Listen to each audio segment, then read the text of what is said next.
ఎలా ఉన్నారు? నేనైతే బాగున్నాను. మీరు బాగుండాలని మనస్ఫూర్తిగా దేవుణ్ణి కోరుకుంటున్నాను.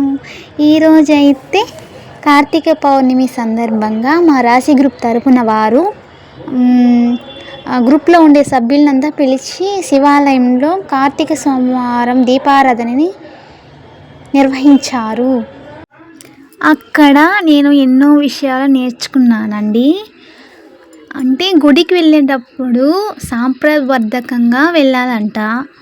మగవాళ్ళైతే వైట్ పంచ కట్టుకొని వెళ్ళాలంట. అమ్మాయిలైతే శారీ.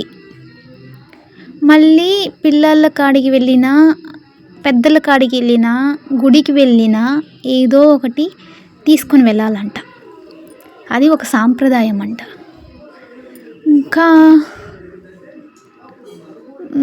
దీపారాధన చేయడం వల్ల నెగిటివ్ ఎనర్జీ ఏదైనా ఉంటే తొలగిపోతుందంట. వారానికి ఒకసారైనా గుడికి వచ్చి వెళ్ళండి, జాబ్స్కి వెళ్ళేటప్పుడు గుడికి వచ్చి వెళ్ళండి అనేసి చెప్పారు అక్కడ స్వామీజీ వారు. అమ్మ నాన్నని ఎలా చూసుకుంటామో అలానే అత్త వాళ్ళని కూడా అలాగే చూసుకోమని చెప్పారు. తర్వాత పతి అంటే భర్తని కూడా బాగా చూసుకోవాలంట. నొయ్య అనకూడదు అని చెప్పారు. ఇంకా భర్త ఏదైనా వర్క్ వెళ్ళేటప్పుడు ఎదురు రావాలంట. భర్త ఇంటికి వచ్చిన తర్వాత నీళ్ళు ఇవ్వాలంట. ఇంకా అప్పుడప్పుడు భర్త కాళ్ళు ఒత్తాలంట. ఇన్ని చెప్పారన్నమాట. అక్కడ విన్నాము శ్రద్ధగా. ఇంకా మేమంతా రెడీగా ఉన్నాము దీపారాధన చేయడానికి. సారీ అండి, నాకు తెలుగు కొంచెం అట్లా వస్తుంది. ఇంకా నేను చిన్నప్పటి నుంచి తమిళ్, ఇంకా పెళ్ళి అయిన తర్వాత తెలుగు అన్నమాట. ఇప్పుడు పెళ్ళి చేసుకున్న తర్వాత పూర్తిగా తమిళ్ మర్చిపోయాను. ఇప్పుడు ఎట్లా అంటే నేను తమిళ్ తెలుగు కొంచెం మిక్సింగ్లో మాట్లాడతాను. కాబట్టి నాకు అంతగా ఎక్స్ప్లెయిన్ చేయడం రావడం లేదు. ఏదైనా తప్పులు ఉంటే క్షమించండి. నాకు కోరికలు అయితే ఏం లేవు, కానీ ఒక మంచి చిన్న జాబ్ అయినా పర్వాలేదు.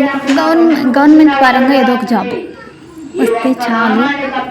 ఇంకా అంటే మా ఇంట్లో మార్పు రావాలని కోరుకుంటున్నాను. కానీ ఎన్ని దేవుళ్ళు మొక్కినా ఇది ఒక్కటి మాత్రం జరగడమే లేదు. మార్పు అనేది రావడమే లేదు. ఇంకా పిల్లోళ్ళు వచ్చి వాళ్ళు నా వాయిస్ కూడా వాళ్ళే పోసుకొని 100 years చల్లగా ఉండాలని కోరుకున్నాను. నా కోసం కోరుకునే కోరికలు అంటే ఇవి 3 అండి.